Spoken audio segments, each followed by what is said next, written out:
Le cinéaste Bob Rafelson, connu pour ses collaborations avec Jack Nicholson, est décédé ce dimanche 24 juillet. Réalisateur de 5 pièces faciles et Le Facteur sonne toujours 2 fois, il avait 89 ans. Il était l'une des visages du nouvel Hollywood et avait réalisé Le Facteur sonne toujours 2 fois et 5 pièces faciles. Bob Rafelson nous a quittés ce dimanche 24 juillet, à l'âge de 89 ans. Il est décédé de cause disloquée à Tokyo né à New York. Bob Rafelson quitte sa famille à l'âge de 15 ans pour participer à des rodéos, puis abandonne un temps son pays pour l'Europe et le Japon, où il travaille tour à tour sur un paquebot puis en tant que disc-jockey à Tokyo. Quelques décennies plus tard, c'est également sur un bateau que partiront d'ailleurs se réfugier les protagonistes de son film Blood and Wine, 1996. De retour en Amérique à 18 ans, il poursuit son aventure en devenant batteur dans un orchestre de jazz mexicain puis part étudier la philosophie au Dartmouth College.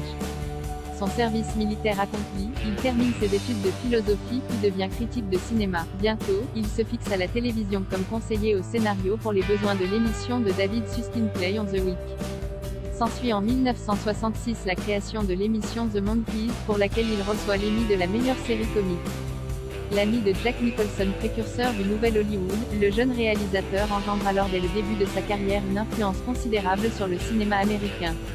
Il fait rapidement partie de ces grands noms qui permettent au cinéma indépendant de déborder sur la machine hollywoodienne, facilitant ainsi la distribution de films qui jusqu'alors restaient dans l'ombre. Evolution notable, l'introduction de musique populaire des années 1960 à 70 au sein des bandes originales des longs métrages. En témoigne la transposition sur grand écran de son émission The Monkees.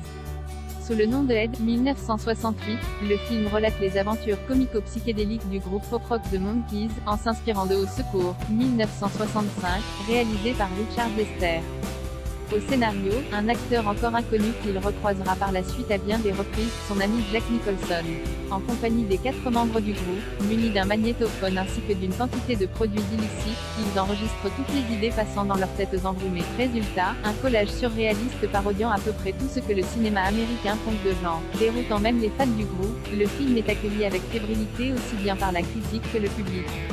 En 1969, Bob Rafelson cofonde avec Bert Schneider la société de production BBS et place Jack Nicholson au casting d'Izzy Manifeste libertaire de Dennis Hopper dont il est le producteur. Contre toute attente, le film devient en peu de temps l'emblème de la contre-culture américaine et du nouvel Hollywood.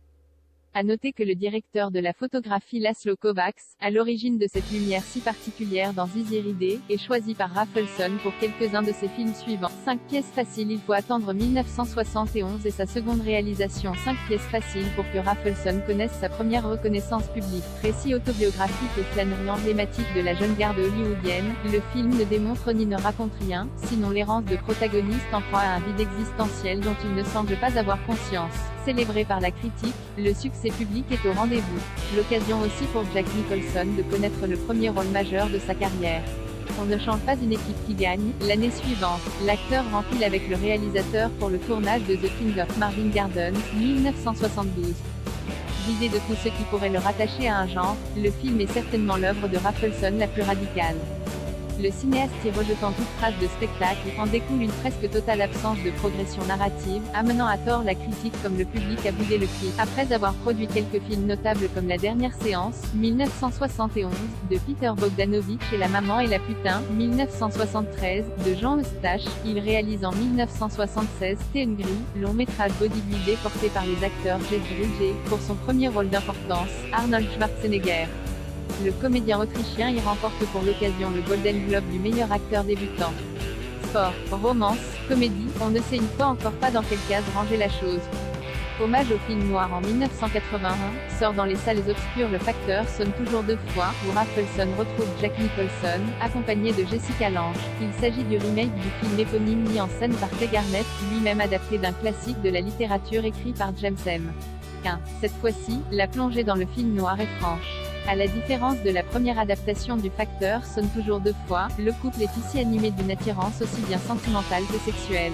Une attraction que le scénariste David Mamet souligne d'ailleurs par l'intégration de scènes érotiques particulièrement osées pour l'époque, et ce d'autant plus pour un casting de cette envergure. Aux sources du Nil, Bob Rafelson va par la suite explorer différents registres parmi lesquels le thriller, avec La Veuve Noire, 1986, ou encore le film d'aventure avec Aux sources du Nil. Pour sa 4e collaboration avec Jack Nicholson, il réalise réalise ensuite la comédie romantique Man Trouble, 1992.